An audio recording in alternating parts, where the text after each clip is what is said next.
BA part 3 के विद्यार्थियों, मैं डॉक्टर नीलम पालीवाल आज आपको सामाजिक अनुसंधान की प्रक्रिया के विषय में बताएंगी। आपने जाना कि सामाजिक अनुसंधान क्या है। वैज्ञानिक विधि के द्वारा किया गया व्यवस्थित अध्ययन सामाजिक अनुसंधान है। सामाजिक अनुसंधान नवीन तथ्यों की खोज और पुराने तथ्यों का सत्यापन है। आपने वैज्ञानिक विधि भी जान ली थी कि वैज्ञानिक विधि के विभिन्न चरण होते हैं और उन विभिन्न चरणों से होकर हमारे शोध को गुजरना पड़ता है। उस शोध की प्रक्रिया में भी वो वैज्ञानिक विधि के विभिन्न चरणों को लेकर हम चलेंगे। फिर से पहले आप देख लें कि हम कैसे करेंगे। बहुत सारे चरण हैं। सबसे पहले समस्या या विषय का चुनाव करना, फिर उस विषय से संबंधित साहित्य का अध्ययन करना, इकाइयों का निर्धारण करना, यानी क्या है, हम कहाँ अध्ययन करेंगे, प्राक कल्पना का निर्माण करना, अध्ययन क्षेत्र का निर्धारण करना, सूचना दाताओं का चुनाव करना, सूचना के स्रोतों एवं अध्ययन के उपकरण और प्रविधियों का निर्धारण करना, तथ्यों का अवलोकन करना, तथ्यों का संकलन और वर्गीकरण करना, तथ्यों का विश्लेषण करना, सारणीयन और सामान्यीकरण एवं निष्कर्ष निकालना। इस तरीके से हम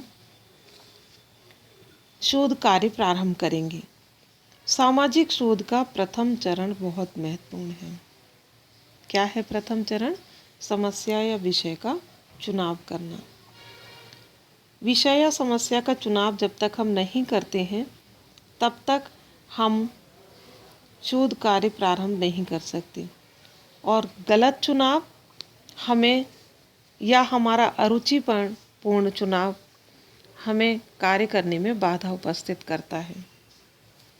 इसलिए किसी भी समस्या, किसी भी विषय का चुनाव हम सोच समझकर करते हैं ताकि वैज्ञानिक पद्धति के अनुसार हम उसका अध्ययन कर सकें। वैज्ञानिक पद्धति के विभिन्न चरण आपको बता ही दिए थे। सबसे पहले हम विषय का चुनाव करेंगे जिसका हमें अध्ययन करना है। विषय का चुनाव करते समय हमें इस बात का ध्यान रखना है कि शोध कार्य के दृष्टिकोण से वह विषय व्यावहारिक है या नहीं है। यहाँ उपयोगिता का मतलब नहीं है।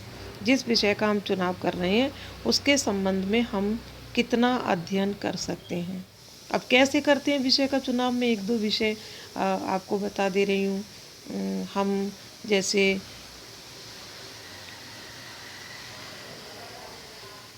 अपराध का अध्ययन कर रहे हैं, युवा पीढ़ी में नशे की वृत्ति का अध्ययन कर रहे हैं, या ड्रग्स का अध्ययन कर रहे हैं, अन्य कोई भी विषय का हम अध्ययन कर रहे हैं, वर्तमान समय की उसमें क्या प्रासंगिकता है और हम उसमें क्या अध्ययन करेंगे, क्या वैज्ञानिक विधि से अध्ययन करना हमारे लिए संभव है। कहीं हमारा विषय का क्षेत्र इतना व्यापक तो नहीं हो गया कि हम वहाँ जा न पाएँ, क्योंकि कई बार हम उन क्षेत्रों पर पहले हमें सोचना पड़ता है कि इससे संबंध में तथ्य हमें कहाँ मिलेंगे, और ऐसा नहीं हो कि तथ्य जानने के लिए हमें भटकना पड़े। इसलिए आवश्यक है कि विषय का चुनाव इस प्रकार करें कि उसका क्षेत्र सीमित हो और हम आसानी से निश्चित अवधि में शोध कार्य पूर्ण कर पाएँ। अधिक व्यापक क्षेत्र नहीं होना चाहिए, इस बात को हमको ध्यान रखना है, क्योंकि हमें उसके संबंध में तथ्यों को इकट्ठा करना है, लाना है। तो कहीं ऐसा ना हो कि हमारा फील्ड वर्क इतना व्यापक हो जाए कि हम उसके संबंध में जानकारी न ले पाएँ। विषय का चुनाव कर लेने के पश्चात आवश्यक है हम विषय के संबंध में अध्ययन करें। किसका करेंगे?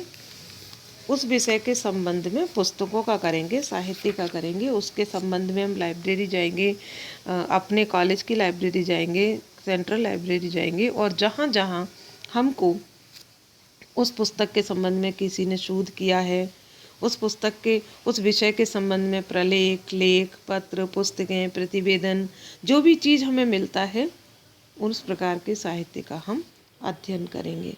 क्यों करेंगे हम साहित्य का अध्ययन? ताकि हमें अपने विषय को हम गहराई से जान पाएँ। अपने विषय को हम बहुत गहराई से जान पाएंगे। जितना विषय के संबंध में हमको ज्ञान होगा उतना ही हम अच्छी तरीके से हम अध्ययन कर पाएंगे। संबंधित साहित्य का अध्ययन कर लेने से हमारे पास क्या होता है, एक तो हमें अपने विषय के संबंध में गहराई से ज्ञान प्राप्त हो जाता है और हम सूचनाएं एकत्रित अच्छे से कर सकते हैं। हमें हमारे विषय के संबंध में कौन सी प्रविधि और पद्धति का प्रयोग होगा ये हमको ज्ञान हो जाता है। तो विषय का चुनाव कर लेने के पश्चात हम क्या करेंगे, सबसे पहले उससे संबंधित जो भी पुस्तक हैं, पत्र पत्रिकाएं, समाचार पत्र, लेख, प्रतिवेदन जो भी है हम उनका अध्ययन